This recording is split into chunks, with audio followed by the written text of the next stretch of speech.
कभी मनोरंजन के प्रमुख साधनों में रही कावड़ कला आज सरकारी उपेक्षा के कारण समाप्ति के कगार पर पहुंच गई है। इस कला और कलाकारों को उचित संरक्षण नहीं मिलने के कारण इस कला से जुड़े लोग इससे दूर होते जा रहे हैं।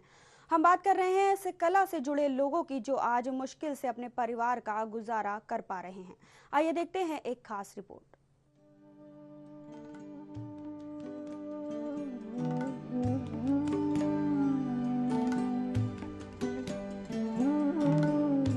ये है उदयपुर के मांगीलाल मिस्त्री, जो आज भी लुप्त होती कावड़ कला को सहेजने में लगे हुए हैं। इस कला को जिंदा रखने के लिए उन्होंने अपने पूरे परिवार को इस कला के प्रति समर्पित कर दिया है। लगभग 2500 साल पुरानी कावड़ कला आज लुप्त होने की कगार पर है। विक्रमादित्य के समय से मनोरंजन और शिक्षा का प्रमुख माध्यम रही ये कला आज संरक्षण को तरस रही है। इस कला के माध्यम से रामायण, महाभारत, दुर्गा और बाइबल सहित विभिन्न धार्मिक कथाओं को कावड़ पर चित्रित किया जाता है।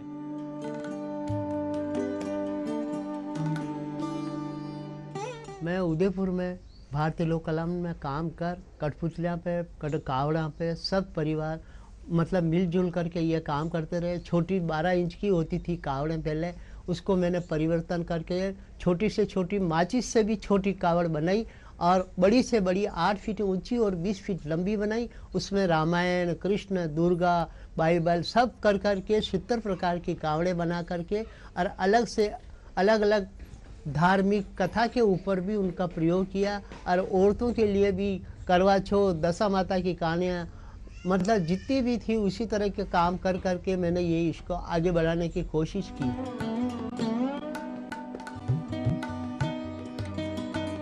कावड़ कला के संरक्षण को लेकर इस कलाकार ने दिल्ली में लगे अंतर्राष्ट्रीय मेले में भी सरकारी प्रतिनिधियों को इस कला को संरक्षण देने की गुजारिश की, लेकिन इसका अभी तक कोई फायदा नहीं हो पाया है।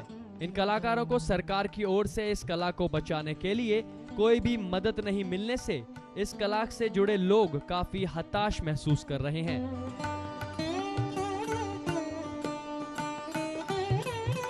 मेरे को ये समस्या पैदा हो रही है कि कभी भी कोई मतलब इस तरह का आगे बढ़ाने का चांस कम मिलता है। सरकार मदद करे तो हमारी चीज़ों को बाहर विदेशों में, देश में, राजस्थान में, प्रांतों में सभी जगह इसकी शिक्षा और प्रचार हुए तो ये पुश्तैनी धंधा है कावड़ का, कला का, जो आगे बढ़े और सरकार का भी सम्मान बढ़े और हमारी भी इज्जत बढ़े और हमारे को भी 2 पैसे मिल करके हमारा परिवार भी गुजारा कर सके।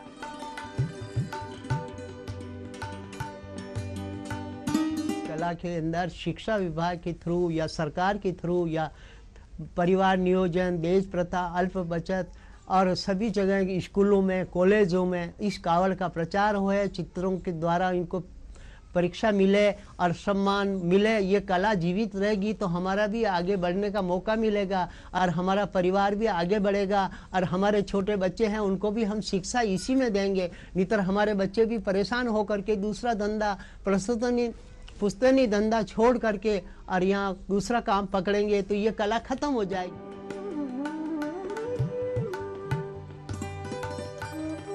कावड़ कला आज लुप्त होती दिखाई दे रही है। इस कला से जुड़े लोगों का परिवार मुश्किल से अपना गुजर बसर कर पा रहा है। ऐसे में इस कला को संरक्षण नहीं मिलने और सरकारी उपेक्षा के चलते ये कला लुप्त होने के कगार पर है।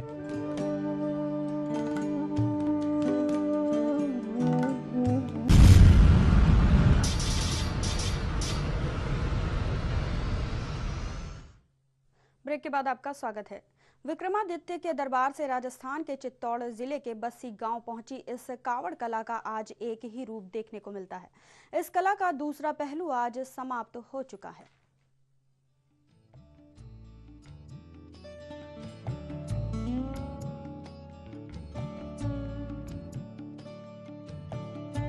ढाई हजार साल पुरानी कावड़ को चित्रित करने के लिए कभी पेड़ों की कोपल, घास और मिट्टी के तवे से काले रंग और पत्थरों के रंगों का इस्तेमाल किया जाता है। इन रंगों को बनाने में घर की महिलाओं का खास योगदान होता था। कावड़ कलाकार मांगीलाल मिस्त्री की पत्नी भी अपने पति के साथ इस कला को बचाने के लिए पूरी तरह से समर्पित नजर आती है। इसी के साथ ही उनकी बहू भी इस कला को आगे बढ़ाने की बात करती है।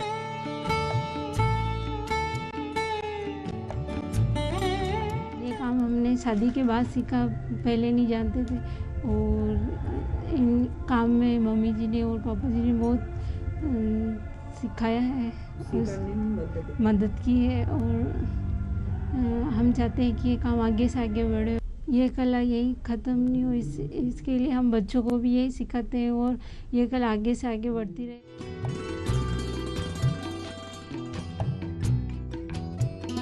अच्छा लगता है काम करने में तो, पर ये हमारे सासू ससुरा हमको सिखाया। और पहले हम पोपड़ा घसते थे, वैसा कलर होता था। और न पहले रजका का होता था, केलड़िया का काजल का होता था कलर। न मेरे पीर में नहीं करते ये काम, और मेरे ससुराल में आने के बाद में ये काम हमने सासू ससुरा सिखाया। और ये काम आगे बढ़ता रहे। और आचो बच्चा बच्ची ने यही शिक्षा दांग भाई बढ़िया बनाओ और आगे चाले काम बता। ये कला है जो आगे चाले, खत्म होती जा रही, इसलिए इसको आगे बढ़ाने के लिए हमें इस काम को पकड़ रखा।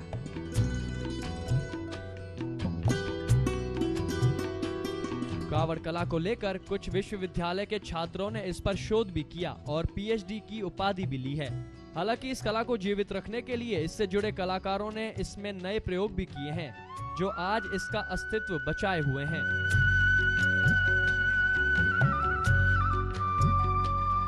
कावड़िया भाट इसको लिए घूमता है, और ये एक पूरी जाति है जिसका इतिहास राजस्थान में करीब 2500 वर्ष प्राचीन है। और ये कावड़िया भाट निरंतर घूमते रहते हैं। यह परंपरा धीरे धीरे लुप्त होती जा रही है। आज़ादी के पहले तो ये बहुत प्रचलन में थी। कई परिवार थे कावड़िया भाटों के, कावड़ बनाने वाले शिल्पियों के, लेकिन अब चूँकि उस तरह का माहौल नहीं रहा, उस तरह के यजमान नहीं रहे, कावड़ बचाने वाले नहीं रहे, मनौती वाले नहीं रहे, तो बाँचने वाले भी नहीं रहे। उधरपूर्ति का जो सबब इसके साथ जुड़ा हुआ था वो ज़्यादा रहा, तो धीरे धीरे कावड़िया भाट भी कम हो गए और काष्ठ शिल्पी भी कम हो गए।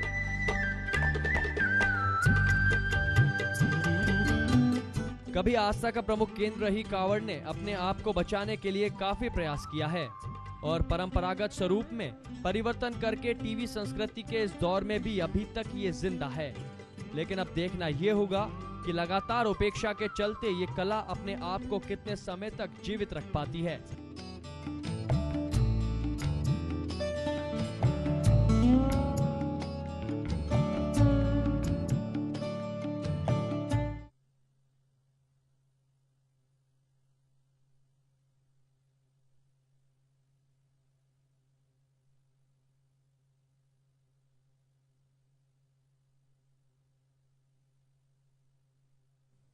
और इस खबर पर हमारे साथ मौजूद हैं उदयपुर से संवाददाता प्रशांत जी। प्रशांत जी बताइए, क्या है ये कावड़ कला?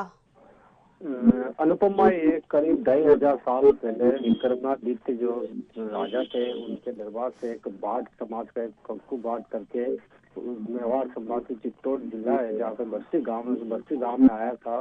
वहाँ के आने के बाद जो मतलब रामायण महाभारत थी, उस समय कोई टीवी वगैरह नहीं था, तो इसको घर घर तक पहुंचाने के लिए एक अनूठा प्रयास किया। और उस समय जाकर घर घर पर जाकर ये बताते रामायण में किस तरह से राम का जन्म हुआ, पूरी रामायण जहाँ से राम का जन्म, राम सीता अपहरण, उसके बाद जो होता है लंका दहन करके वापस जब तक राम अपने घर लौटे हैं अयोध्या, तब तक की पूरी कहानी जो है इस कावड़ में रहती थी। और परत ब परत खुलती हुई इसको बताया जाता था, गाय के सहारे बताया जाता था।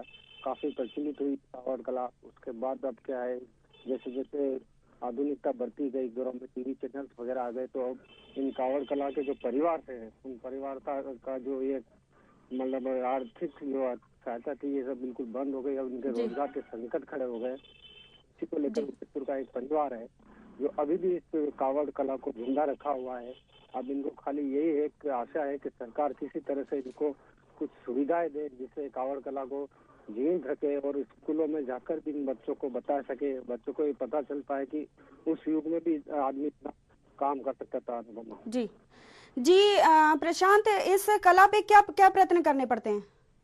इस कला के लिए सबसे बड़ी लकड़ी लाके इसको बना, छोटे छोटे इनके जो जिस हिसाब से होता है उसको आकार के काट कर उनको परत दर पर बनाई जाती है। उसके बाद परिवार के जो लोग होते हैं इस पे पूरी आकृतियां सजाई जाती है, पेंटिंग की जाती है। इसमें काफी सारा पैसा भी खर्च होता है और महंगे के दौर में तो अब खर्चा और ज्यादा भी हो गया है। इसी को लेकर अब तो ऊपर ये संकट आ रहे हैं अनुपमा। जी बहुत शुक्रिया प्रशांत जी। तो ये थे उदयपुर से हमारे संवाददाता प्रशांत।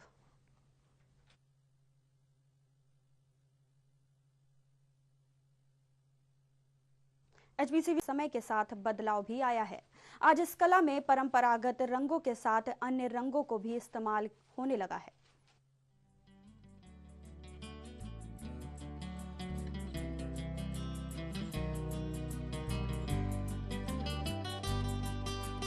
ढाई हजार साल पहले चित्तौड़ के बस्सी गांव में विक्रमादित्य के दरबार से आए कंक भाट और उनके भाई ने राजस्थान में इस कला को एक नया रूप दिया।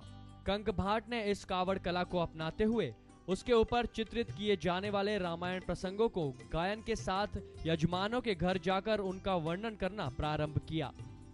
इस प्रकार से उनके अनुयायियों को भाट कावड़िया कहा जाने लगा। ये लोग कावड़ को साथ ले जाकर अपने यजमानों के घर जाकर कावड़ के साथ उस पर उकेरे गए रामायण के प्रसंगों का सचित्र गायन करने लगे। लेकिन समय के साथ ही अब इस कला से जुड़े लोगों ने दूसरा पेशा अपना लिया और आज ये कला समाप्त होती नजर आ रही है।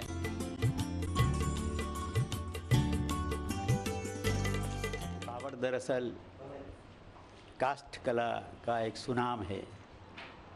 जो काष्ठ कला राजस्थान के चित्तौड़ जिले के बस्सी गांव की प्रसिद्ध रही है, उनमें कावड़ सर्वोपरि है। कावड़ दरअसल एक काष्ठ फलक है जो मंदिर की तरह होता है, चल मंदिर।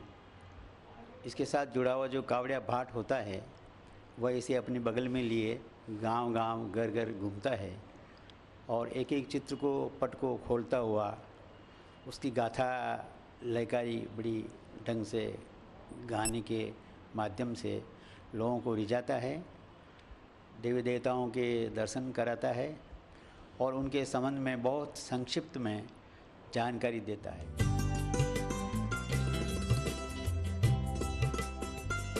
कलाविदों का मानना है कि इस कला को बराबर प्रोत्साहन नहीं मिलने के चलते आज ये कला ड्राइंग रूम की शोभा बनकर रह गई है। हालांकि इस कला ने समय के साथ अपने आप को ढाल भी लिया है, लेकिन फिर भी इसके लिए एक सकारात्मक प्रयास की जरूरत है।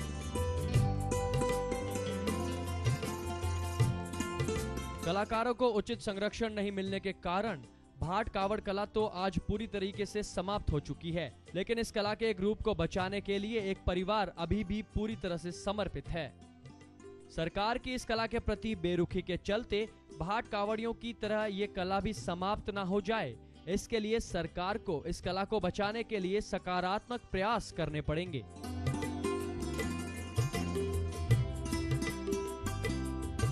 हम लोग कावड़ वगैरह कला के लिए कार्य करते हैं और पुश्तैनी धंधा है हम लोगों का, और पिताजी दादाजी के समय से ये काम चलता हुआ आ रहा है। इस काम को करते करते आज ये इस कंडीशन पे पहुंच गए हैं कि इस कार्य के प्रति हम लोग तो सीख चुके हैं, लेकिन आने वाली जनरेशन इस कार्य को नहीं सीख सकी है, क्योंकि इसके अंदर अब ये कला लुप्त होती जा रही है। लुप्त होने का कारण ये है कि रोजी रोटी कमाने के लिए आदमी को पेट भरने के लिए कुछ न कुछ तो करना ही पड़ता है। इसलिए हम लोगों को इस कला को ज़्यादा ध्यान ना दे के हम लोगों को भी बाहर रोज़गार के लिए इधर उधर घूमना पड़ रहा है।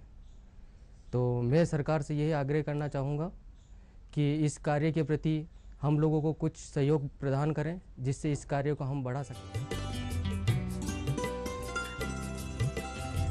इस कला को बचाने के लिए सरकार को अब आगे आना होगा, नहीं तो ये कला भी लुप्त हो जाएगी और इस कला से जुड़े कलाकार का जीवन कैसे निर्वाह हो सकेगा। अब देखना ये होगा कि आखिर सरकार इस कला को संरक्षण प्रदान करती है या फिर ये कला लुप्त हो जाएगी।